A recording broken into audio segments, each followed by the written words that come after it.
রমজানের শেষ দশকের জন্য বিস্তারিত কিছু আমল বলুন। রমজানের শেষ দশকের বিশেষ আমল নবী করিম সাল্লাল্লাহু আলাইহি সাল্লামের জীবনী থেকে যেটা আমরা পাই সেটা হলো যে আম্মা জান আয়েশা রাদিয়াল্লাহু তাআলা আনহা থেকে বর্ণিত, নবী করিম সাল্লাল্লাহু আলাইহি সাল্লাম রমজানের শেষ দশক যখন শুরু হতো তখন তিনি কি করতেন? কানা নবী সাল্লাল্লাহু আলাইহি সাল্লাম ইযা দাখালাল আশর, রমজানের শেষ দশক যখন শুরু হতো, আহইয়া লাইলা, নাম্বার 1, তিনি রাত জেগে ইবাদত করতেন।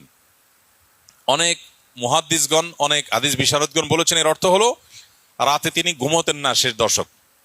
আবার অনেক মুহাদ্দিসগণ বলেছেন কুমিল লাইলা ইল্লা কালিলার উপর আমল করে সামান্য ঘুমাতেন, বেশিরভাগ রাতে ইবাদত করতেন।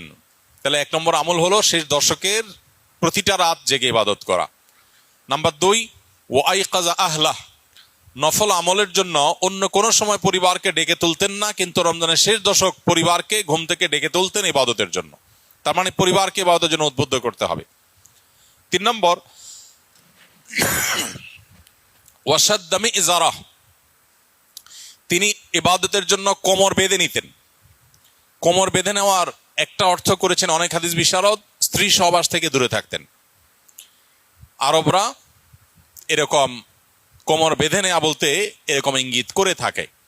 আবার অনেক মুহাদ্দিসগণ এর ব্যাখ্যা করেছেন যে কোমর বেঁধে নেওয়া মানে আমরা যেরকম বলি কোমর বেঁধে ইবাদত করা, কোমর বেঁধে নেমে যাওয়া কোনো কাজে, তার মানে সর্বোচ্চ মেহনত এবং পরিশ্রম সাধনা করতেন ইবাদতের জন্য। আর অন্য আরেকটি হাদিসে আসছে কানা ইয়াজতাহিদু ফীহি মা লা ইয়াজতাহিদু ফি গায়রি, নবীজি শেষ দশকে ইবাদতের জন্য এত বেশি পরিশ্রম করতেন, বছরে অন্য কোন সময় ইবাদতের জন্য এত পরিশ্রম করতেন না। অথচ আমরা শেষ দশকে বেশিরভাগ মানুষ হয় গ্রামের বাড়ি যাওয়ার নিয়ে ব্যস্ত, গ্রামের বাড়ি যাওয়ার পরে বিভিন্ন বাড়িতে বাড়িতে ঘোরার, গ্রামে গ্রামে ঘোরার নিয়ে ব্যস্ত, আর শহরে যারা আছি তারা কেনাকাটা, শপিং ইত্যাদিতে ব্যস্ত।